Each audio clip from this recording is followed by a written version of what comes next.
From Keene in the Shire, the Liberty Media capital of the world, this is Daryl W. Perry, host of FPP Radio News for Friday, December 2nd, 2016. Silver is trading at $16.45 per ounce. Gold is valued at $1,174 per ounce. Bitcoin is trading at 1.3 cents, and the average price of Bitcoin is $774. Antiwar.com reports while there was a lot of talk of President Obama vetoing the extension of the Iran Sanctions Act on the grounds that it is no longer necessary, Thursday's Senate vote appears to have ended that possibility with a 99-0 vote following the overwhelming support of the House version last month, with Representative Thomas Massie from Kentucky the lone no vote. The unanimous vote in the Senate would set the stage for a veto override, and the White House now says President Obama intends to sign the bill. The final version was a clean version of the bill after some in the Senate had discussed a move to add a bunch of new sanctions to the bill. Senator Bob Corker of Tennessee, the head of the Foreign Relations Committee, says the bill will ensure President-elect Donald Trump can reinstate all the sanctions that the Obama administration removed under the P5+1 deal, saying he expects changes will occur very rapidly once Trump takes over. The bill does not immediately impose any new sanctions on Iran, so while Iran had warned any such move would necessarily lead to retaliatory moves, it does not necessarily look like there's a reason for Iran or anyone else to react as though this move is a threat to the deal.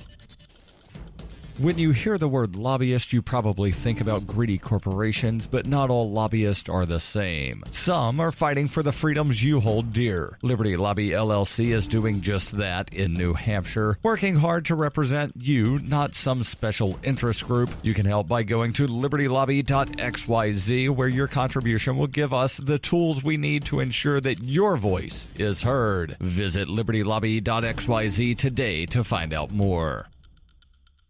UPI reports an estimated $108 billion in student loans will be forgiven in the next 2 decades as a growing number of borrowers seek income-driven payment assistance programs, according to the Government Accountability Office. The GAO, in a report to Congress that analyzed the cost of income-driven repayment plans, found some $29 billion more in student loans that will be discharged due to borrower death or disability. Overall, the sum is double the amount estimated by the U.S. Department of Education, according to the report. The GAO criticized the department for underestimating the cost of repayment plans and significant accounting flaws that altered projected revenues. The Obama administration has promoted 5 repayment programs known as income-driven repayment plans to slow the tide of student loan defaults. About 5.3 billion borrowers who hold an estimated $355 billion in student loans are participating in an income-driven repayment plan that also extends repayment periods from 10 years to 25. Programs that include the Public Service Loan Forgiveness Plan allow loans to be forgiven after 10 years of consistent payments. Senate Budget Committee Chairman Mike Enzi of Wyoming, who ordered the GAO study, criticized the Obama administration's use of executive authority over student loan repayment programs.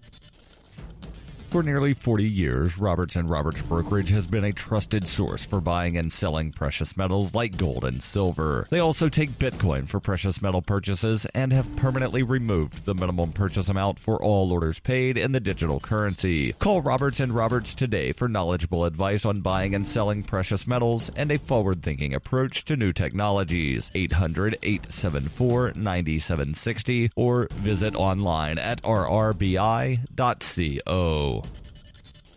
Reuters reports murders in Chicago have already topped 700 this year, according to police on Thursday, as a surge in violence in the third-largest U.S. city has sent the number of killings to its highest point in nearly 2 decades. There were 77 murders in November, according to the Chicago Police Department, bringing the number of murders to 701 for the year to date. According to a CPD spokesman, murders have surged 55% from the same period last year. The murder rate is the highest since 704 people were killed in 1998 and 761 people in 1997. The number of murders in Chicago, a city of 2.7 million people, exceeds those in Los Angeles and New York combined, according to data from the respective police forces. Both cities have considerably larger populations than Chicago. Much of Chicago's violence occurs in its poverty-stricken west and south sides. Chicago police have also said there were 316 shooting incidents in the month of November and 389 shooting victims. Police Superintendent Eddie Johnson said in a statement, "The level of violence we have seen this year in some of our communities is absolutely unacceptable." This has been FPP Radio News, online at fppradio.com.